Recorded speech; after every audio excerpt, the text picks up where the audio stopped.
Martial के सीने पर भी नहीं होंगे। सर आज के आप फील्ड मार्शल हैं, you are field marshal of the day. बिस्मिल्लाहिर्रहमानिर्रहीम। आज मोहतरम इमरान खान साहब की जानिब से एक नालिश की गई थी, पिटीशन थी, जो सुप्रीम कोर्ट में हमें हिदायत हुई थी कि आप जो भी मामलात होंगे आप अदालत आलिया से रुजू करेंगे। उसी के तसलसल में हम यहाँ हाई कोर्ट में हमने जो है इस्लामाबाद हाई कोर्ट में जहाँ के तोशाखाना बंद और इसकी अपील जो है जेर तजवीज़ है, जिसमें हमने सेंटेंस को सस्पेंड करवाया था और जिसमें कन्विक्शन की मुअत्तली के लिए हम सुप्रीम कोर्ट में हमने इस्तदा कर रखी है, जो भी वहाँ समात के लिए फिक्स हुई थी। तो यहाँ आज समात में हमारे दफ्तर ने एतराज़ात लगाए थे हमारी पिटीशन पर, और पहले जब डिवीज़न बेंच जो है इस्लामाबाद हाई कोर्ट की, जब उन्होंने मोहतरम इमरान खान साहब की पिटीशन को टेकअप किया तो उन्होंने मुझसे पूछा, इस्तफसार किया कि क्या एतराज़ात लगे हैं। वो साथ ही उन्होंने ऑफिस के एतराज़ात भी देखना शुरू कर दिए। मैंने कहा जी इसमें उन्होंने कहा है कि मुसद्दका नकूल जो है फ्रेंड ऑफ द कोर्ट, जो बैरिस्टर सलमान सफदर साहब ने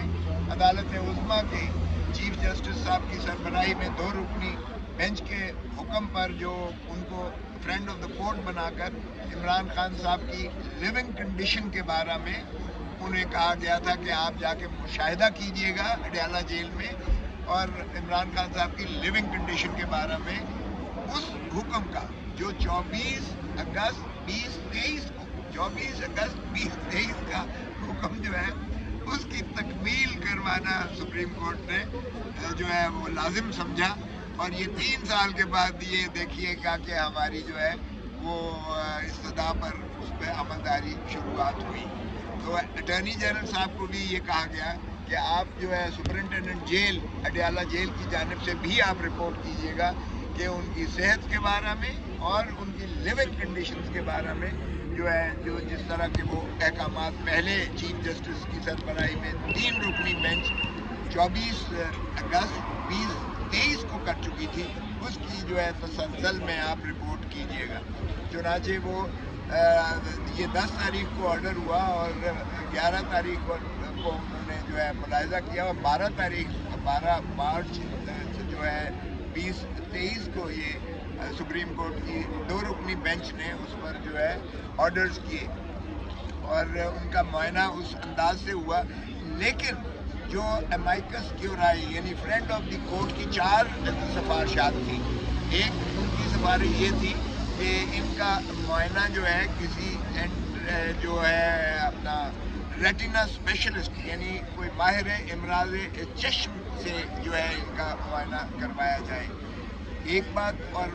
चूँकि पिम्स हॉस्पिटल में माहिर इमराज चश्म रेटिना स्पेशलिस्ट कोई है ही नहीं, जबकि शिफा इंटरनेशनल में वो है ही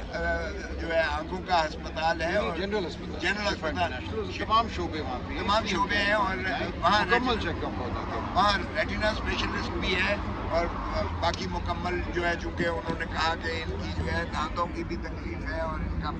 जो है रेगुलर चेकअप भी जो है वो उसमें भी तसाहल किया जा रहा है। उनकी उम्र के हिसाब से उनका जो है मुआयना जात बाकायदा रेगुलरली होना चाहिए, ये फ्रेंड ऑफ द कोर्ट ने लिखा। तो इस की रोशनी में, और दूसरी बात उन्होंने लिखी कि इनके जो अपने ज़ाती मुआलिज हैं जो शौकत खानम से में हैं, जो डॉक्टर फैसल हैं और डॉक्टर आसिम यूसुफ हैं, उनको साथ मुंसलिक किया जाए। इनकी तमाम प्रोसीजर्स के बाद जो भी इनकी मेडिकल ट्रीटमेंट हो और मेडिकल एग्जामिनेशन हो, उसमें उन मुआलिज को शरीक और शामिल किया जाए, क्योंकि उनके पास सारी इमरान खान साहब की सबका हिस्ट्री और उनका फैमिली हिस्ट्री मौजूद है, और इसीलिए उनको जो है उसके आर्जा जो भी इलाज होगा उसमें उनको जो है यकीनन फैसिलिटेशन मिलेगी। तीसरी बात जो है फ्रेंड ऑफ द कोर्ट ने जो सिफारिश की थी वो ये था कि फैमिली मेंबर्स को एसोसिएट किया जाए, क्योंकि फैमिली मेंबर्स की तसल्ली और तशफ़ी न सिर्फ लाजिम होती है बल्कि मरीज़ की भी, पेशेंट की भी जो है उसमें एक معاشرے کی جو ہے وہ یقیناً بہتری ہوتی ہے. تو فیملی ممبرس کا بھی جو جیل رولز میں بھی موجود ہیں ان کو بھی ایسوسیٹ کرنا لازم متصور کیا گیا. اور چوتھا یہ تھا کہ یہ جو سالٹری کنفائنمنٹ ہے اور وکلاء کو جو ملنے نہیں دیا جا رہا, یہ بھی اس کی بھی فیسیلیٹیشن کی جائے. تو فرینڈ آف دا کورٹ کی جو رپورٹ ہوتی ہے یہ اسی طرح ہوتی ہے مائکس کی جس طرح عدالت کی اپنی آبزرویشن, ذاتی آبزرویشن ہو. چونکہ عدالت کا وہ فریق نہیں ہوتا کسی فریق کا, وہ عدالتی ایک جو ہے نمائندے کے طور پر جو ساری آبزرویشن کرتا ہے اور فائنل ریکمنڈیشن ان کی اسی طرح متصور ہوتی ہے جس طرح وہ عدالت کی ہی ریکمنڈیشن. تو اسی کے بجائے اس کے کہ اس پر عمل داری کرتی ہے حکومت, انہوں نے الٹا پھر ہماری ایکسکلوژن کر کے پھر انہوں نے اپنا ہی ایک ڈاکٹرز کا بورڈ بنا کر پھر ذاتی انہوں نے جو ہے من پسند کے ڈاکٹرز کو بھیج کر اور ان کا جو ہے معائنہ پھر پیمز میں کیا. اور ہمارے کیا اسٹیک ہے آپ کا تو پارٹی, کیونکہ ابھی تو خطہ پورا جو ہے جنگی صورتحال میں چلا گیا ہے, مڈل ایسٹ بھی, اور سوشل میڈیا پر کچھ چیزیں ایسی بھی گردش کر رہی ہیں, باتیں ایسی گردش کر رہی ہیں کہ جو افغانستان پر جو پاکستان نے اٹیک کیا اور یہ پریکسی کے طور پر جو ہے ایران پر جو حملہ ہونا تھا اس کی توجہ ہٹانے کے لیے, تاکہ جو کسی کے وہم گمان بھی نہ رہے کہ ایران پر بھی اٹیک ہو سکتا ہے. افغان کی صورتحال پاکستان بالکل بڑی مشکل حالات سے دو چار ہے, اور ہمارے ہاں ایک میں نے پہلے اس سوال کا جواب دے دیا ہے, میں دوبارہ بتاتا ہوں کہ جامع پالیسی کی ضرورت ہے جس میں تمام پولیٹیکل پارٹیز جو ہیں حصہ ہوں, ایک جامع پالیسی سامنے آئے, پارلیمنٹ میں اس پہ